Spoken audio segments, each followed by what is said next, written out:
Chers compatriotes, c'est avec une grande fierté que je m'adresse à vous en ce jour où nous célébrons la Journée mondiale du tourisme sous le thème « Inspirant de tourisme et paix ».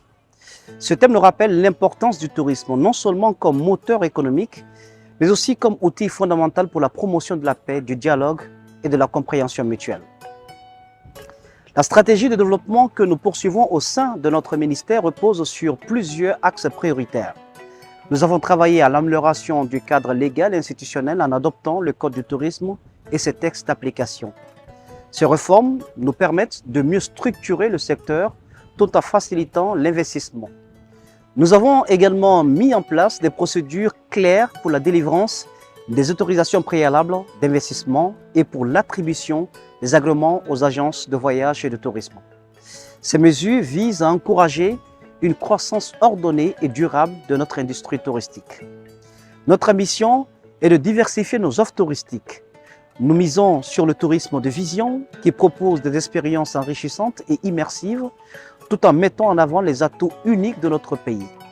Ce modèle de tourisme valorise notre environnement naturel, notre patrimoine immatériel, nos traditions et notre hospitalité légendaire.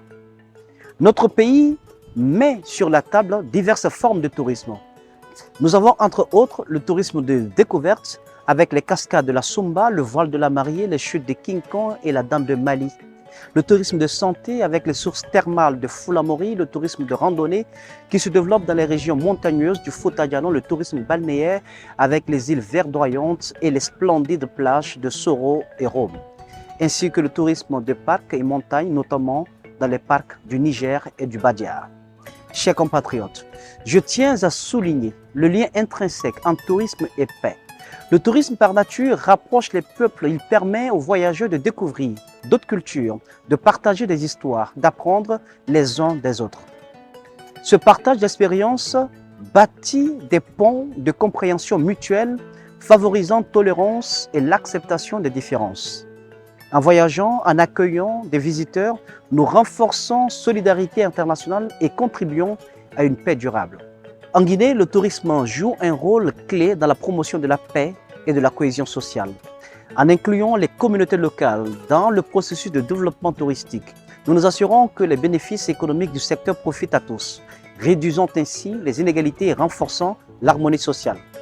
Le tourisme offre aussi des opportunités aux jeunes, leur permettant de s'engager dans des initiatives créatives et innovantes qui promeuvent les valeurs de paix, de tolérance et de partage.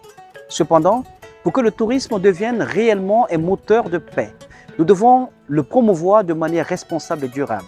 Cela signifie respecter les cultures locales, protéger notre environnement et veiller à ce que les communautés locales soient les premières bénéficiaires du développement touristique. Concernant la communication autour de notre avantage compétitif touristique, nous avons lancé une grande campagne de promotion de la destination Guinée avec l'Office national du tourisme en utilisant divers canaux pour faire connaître notre pays et attirer des visiteurs. Cette campagne met en lumière notre potentiel touristique et notre volonté de faire de la Guinée une terre d'accueil où règne la paix et l'harmonie. C'est dans ce cadre que nous avons participé à Paris à l'International French Travel Market pour vendre notre destination et tenir des rencontres avec des investisseurs potentiels dans le secteur du tourisme en Guinée. Chers compatriotes, je souhaite rendre un hommage particulier à son Excellence le Président de la République, le général Mamadi Doumbouya, dont la vision éclairée nous permet aujourd'hui de poser les bases d'un développement touristique ambitieux et inclusif. Grâce à son leadership, nous avons entrepris des réformes majeures qui feront du secteur touristique un pilier de la croissance économique et de la paix en Guinée. Notre gratitude s'étend au Premier ministre et à l'ensemble des membres du gouvernement pour leur soutien.